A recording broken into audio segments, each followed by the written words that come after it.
Fala pessoal, eu vou comentar agora sobre o Booster Reverso em EZTEC, tá? E não tem análise nenhuma sobre a empresa, tá bom? E nem é recomendação de compra ou venda, é apenas uma análise estrutural da operação de Booster Reverso, tá? Então a EZTEC 3 ela fechou a 19,50 no dia 19/8, tá bom? Com recuo de 2,88 do dia anterior, que seria 18/8. O que a gente vai falar aqui é sobre o vencimento V, que ele ocorrerá no dia 21/10 e são puts, tá? Então essa série aqui é de 21/10.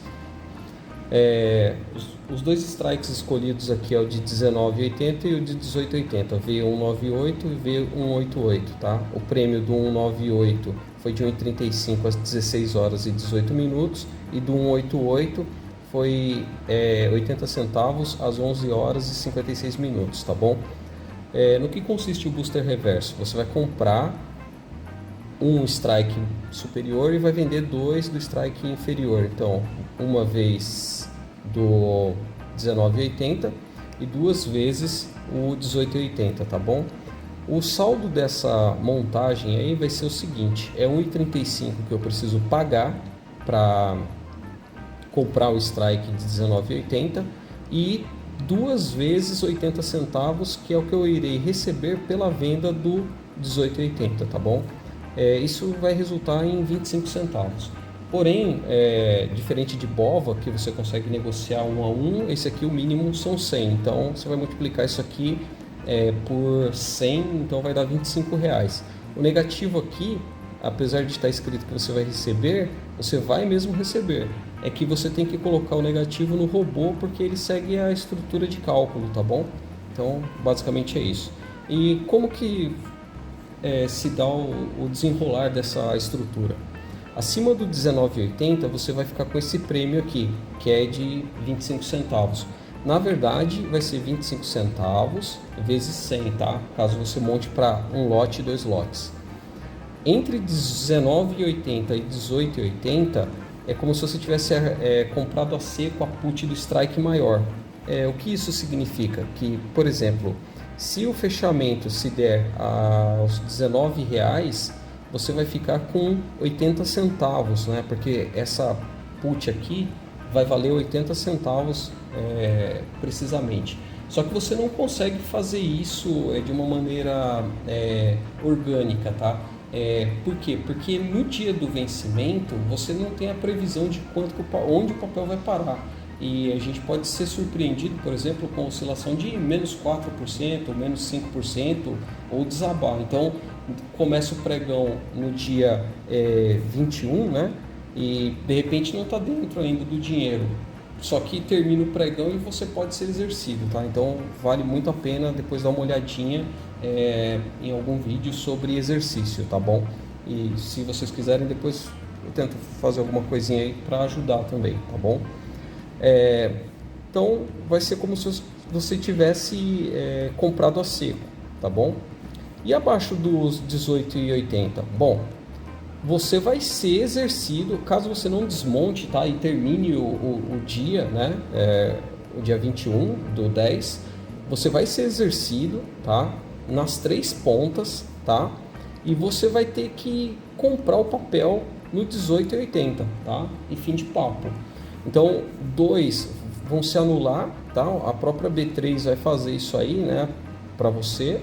Só que você vai ser exercido em todos, só que você vai ficar com a compra, né, de quantos lotes você colocou sobrando desse spread aí para comprar a 18,80, tá? Eu estou frisando isso aí porque às vezes a pessoa acha que ela vai comprar nesses outros valores e não, você vai comprar o papel nesse valor aqui, tá? De 18,80. É esse o valor aí que vai na nota de corretagem para você. Você vai receber R$ 100, né, ou R$ 1 aqui, no caso do spread, tá? Que vai ser executado pela B3. E você já recebeu 25 centavos da montagem, tá? Então, nesse caso aqui, nesse desdobramento que a gente está falando de abaixo de 18,80, o que você vai ter? Você vai ter 18,80, que é o preço que você vai pagar lá na nota de corretagem, vai receber mais R$ 1 pelas operações, tá? Tem que lembrar que você talvez pague corretagem nas duas pontas, tá? Pelos três e pelo volume, né? E o resultante disso aí é 17,80. Então seria como se você estivesse comprando no 17,80, tá bom? Mas na verdade, na nota de corretagem vai sair no 18,80, tá bom? Mas você vai receber o spread de R$ 1. Só que lembra que você já tinha ganho também 25 centavos na montagem? Então você vai pegar esse 17,80 e vai subtrair também os 25 centavos. É como se você tivesse comprando papel no 17,55, tá? Isso é vantagem, isso é desvantagem? Bom, aí cada um tem que fazer os cálculos. O importante é você ter a noção de que você está com uma ponta solta, né? Então a quantidade que você colocar no strike menor é a quantidade que você vai assumir de papel, tá? E tudo isso aqui vai ser exercido caso o papel feche o pregão do dia 21, né? Aliás, até antes do fechamento do pregão, né? Se ele já estiver dentro do dinheiro, você já pode ser exercido no começo do pregão, tá? Então, abaixo dos 18,80, você tem essas características aqui, tá?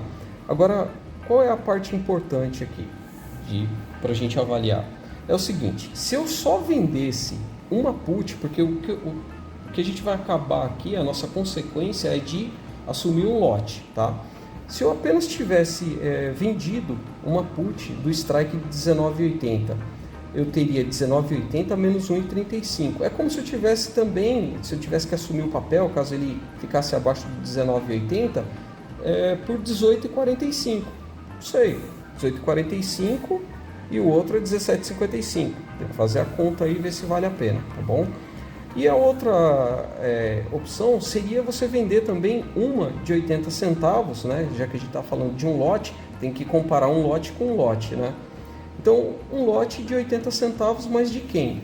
Do strike de 18,80. Então, seria 18,80 menos 80 centavos. Seria como se eu estivesse comprando papel no R$18. Vale a pena? Bom, nessa estrutura está dando 17,55, tá? Então, tem que ponderar aí se vai dar certo, se não vai dar certo. O que eu estava comentando sobre o horário é o seguinte, EZTEC não é um bom ativo para você montar a estrutura. Você pode comprar e vender put e fazer venda coberta, pode negociar normalmente, tá? Mas normalmente, se você tentar colocar isso aí lá no robô, você não vai ter parâmetros para o robô executar, tanto é que ele nem fica pregoando, porque não tem ninguém presente lá no book, tá? Principalmente para a série V. Talvez para a série U tenha, mas assim, como eu avaliei apenas a série V, então é isso aí que eu posso falar para vocês, tá? Recomendo que assim esse tipo de estrutura seja feito em outros papéis, né? E também avaliar se, poxa, essa diferença aqui de 17,55 para montar tudo isso aqui é muito melhor ou muito pior do que eu só vender e pegar os prêmios aqui individuais de cada strike, né? Então, aí cada um tem que avaliar. O importante é frisar que uma ponta aqui está solta, então é como se você tivesse uma put vendida aqui no 18,80, tá bom? Então, sempre lembrar que quando montou uma estrutura dessa ou vendeu uma put, você está assumindo o compromisso de que você vai comprar o papel, tá? E o que eu tinha falado no dia do vencimento é que você vai ter o dia anterior do vencimento e o decorrer do vencimento, que aí você tem regras lá internas do dia do vencimento. A outra coisa importante para ser considerada poxa vida, se eu quero comprar o papel naquele valor, eu posso já deixar também minha ordem ali pendurada, tá? Mas eu não estou recomendando isso nem nada, tá bom? É apenas uma análise estrutural. Então, bons trades aí para vocês e